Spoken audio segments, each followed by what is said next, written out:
Hi, welcome. I'm Dr. Sevelius, and I'm really happy to be here to talk to you today about hormones and PrEP.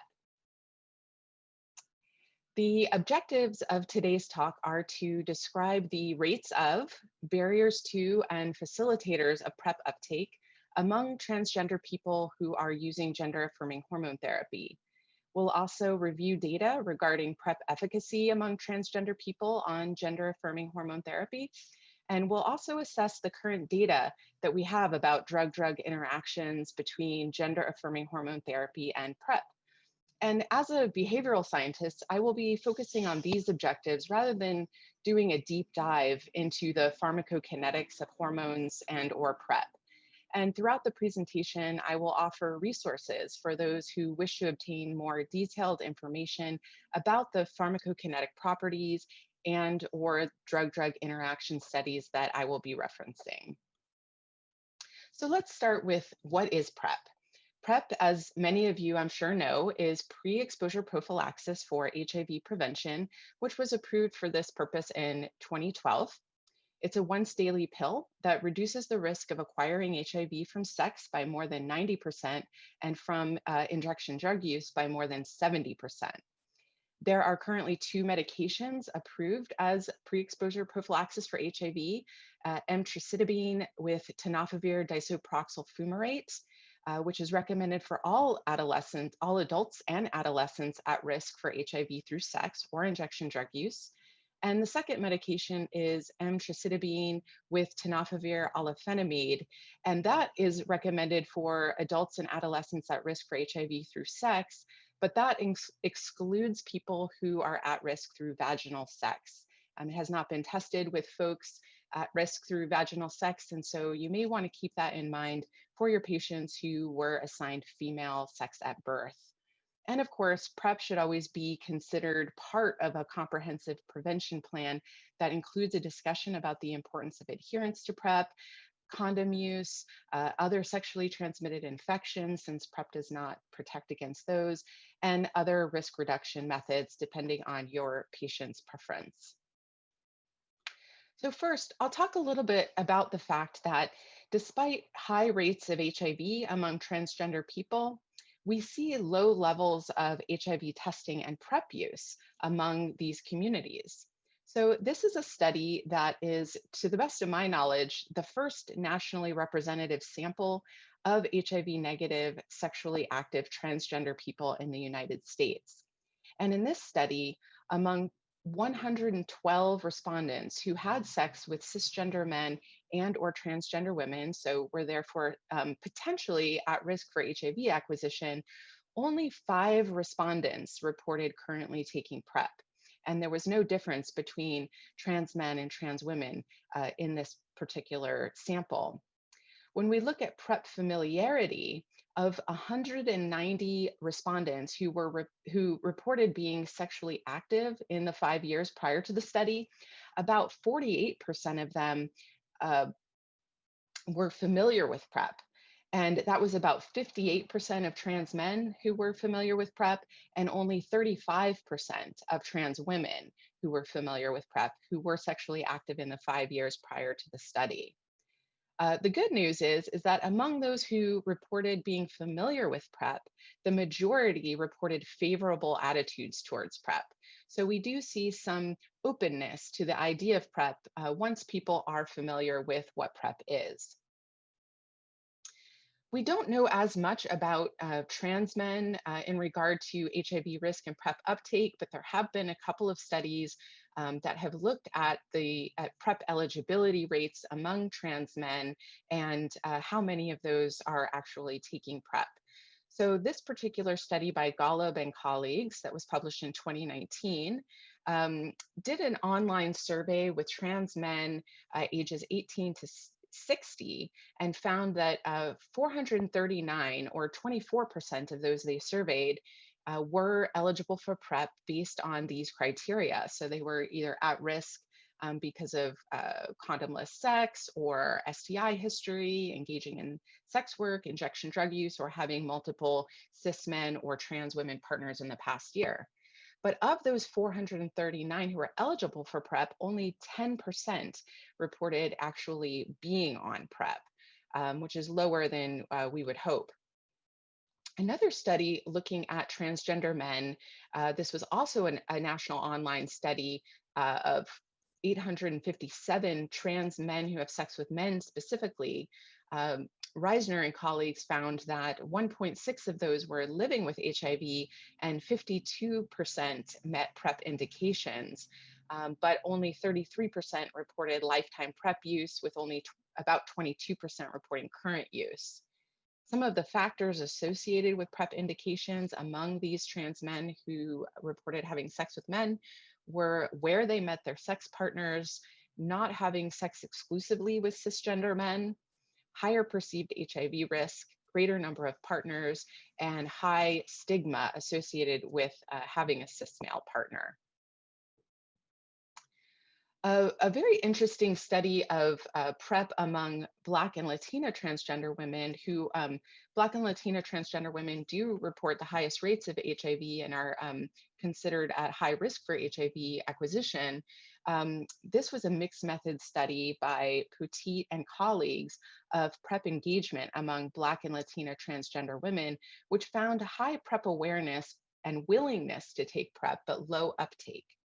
So as you can see here, concern about drug interactions with hormone therapy was the most frequently reported barrier to PrEP uptake among those who were not willing to use PrEP.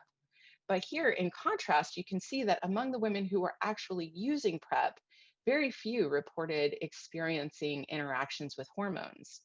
And you can see some of these other reasons that people reported not being willing to take PrEP and the rates of actual experiences that women reported while they were on PrEP. In the past 5 years, there have been quite a few studies looking at trans-specific barriers and facilitators to PrEP uptake and adherence. And this is really important because transgender people often get left out of HIV prevention and treatment research, and their unique needs don't end up getting met by the programs that are developed based on the research that does not consider their needs. So some of these unique needs have been explored with various studies looking at facilitators to PrEP, such as integration of hormone therapy and PrEP provision. Now, this is something that is important for healthcare providers to keep in mind, that if it's possible to provide hormone therapy and PrEP from the same provider at the same clinic, this really eliminates a primary barrier for transgender people who often prioritize hormone therapy over HIV prevention, and having to run around to different providers in their city, make multiple doctor's appointments is a real barrier to PrEP uptake. And so if they can be provided by the same provider, that's a real plus for encouraging PrEP uptake and adherence among transgender people. Active provider engagement and assistance around PrEP. So you really want to actively assess your patient's eligibility for PrEP, their interest in PrEP, make sure they're educated about PrEP, and in particular, addressing this one barrier to PrEP, concerns about interactions with hormones. So we really want to educate our patients about the safety of PrEP, and I'll be giving you a little more specific data about that in a bit, but also addressing medical mistrust. We see that many transgender people will avoid healthcare due to past negative experiences and mistrusting the medical system to really be able to care for their unique needs. So the more that you can build trust with your patients and make sure that you're paying attention to some of the unique experiences that transgender people may have, both outside of the healthcare setting and within it, the better we'll be able to make sure that people are getting what they need. And there also have been some unique concerns reported by healthcare providers themselves. Some healthcare providers have reported being hesitant to prescribe PrEP to transgender people because there hasn't been until recently good data that indicates the safety of taking PrEP concurrently with gender affirming hormone therapy. In addition, there has not been any standard of care clinical guidelines for PrEP initiation and monitoring concurrently with gender affirming hormone therapy. And this has not given healthcare providers the confidence that they need to be able to initiate PrEP with their patients who are also taking gender affirming hormone therapy. The first randomized control trial that led to the approval of PrEP in 2012 was the iPrEP study. iPrEP enrolled 2,500 participants from around the world, and in the original publication reported that 29 of those participants were female or identified as female. And the very first publication reported PrEP efficacy in transgender women because they were combined with the men who have sex with men in that study. However, a subsequent subgroup analysis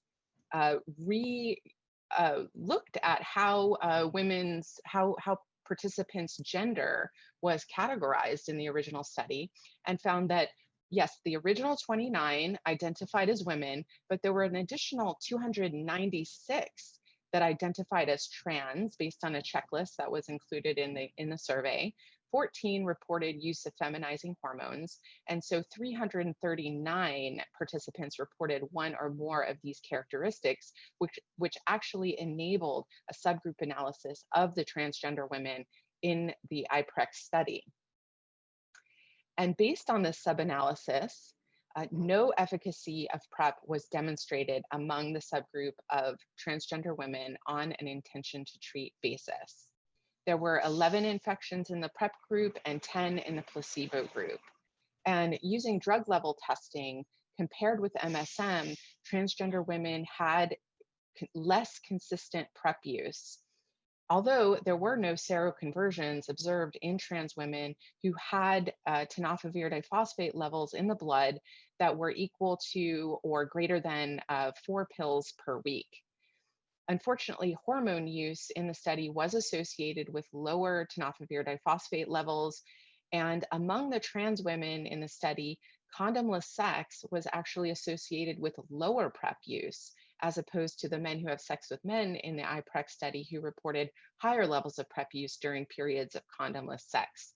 So we definitely want to see greater adherence among transgender women using PrEP, and also using PrEP when it's appropriate during periods of risk. So recent studies have begun to address this potential drug interaction concern that is often cited by both trans people and healthcare providers alike, who really want confidence in taking PrEP with gender affirming hormone therapy. Theoretically, drug-drug interactions are not expected between gender affirming hormone therapy and PrEP. However, among transgender women on gender affirming hormone therapy, small studies have identified a minor drug-drug interaction between gender affirming hormone therapy and tenofovir emtricitabine, with tenofovir emtricitabine exposures 12 to 27% lower among transgender women than among cisgender men. The mechanism of these drug-drug interactions is not clear and requires further study. But for some perspective, the median tenofovir emtricitabine concentrations were still within the range of median concentrations reported across controlled pharmacokinetic studies. Therefore, we do believe that the drug concentrations do reach protective levels, and it's not clear what the clinical significance of these lower drug levels are in trans women taking estrogen. There has been one study looking at hormone concentrations in both transgender men and transgender women, both before and after PrEP dosing. And after 4 weeks on PrEP, there was no change in hormone levels, either among transgender men or transgender women, allowing the authors to conclude that PrEP definitively does not impact hormone therapy. And this is a really important piece of information to provide your transgender patients with if they do report concerns about how PrEP might negatively impact their hormone therapy.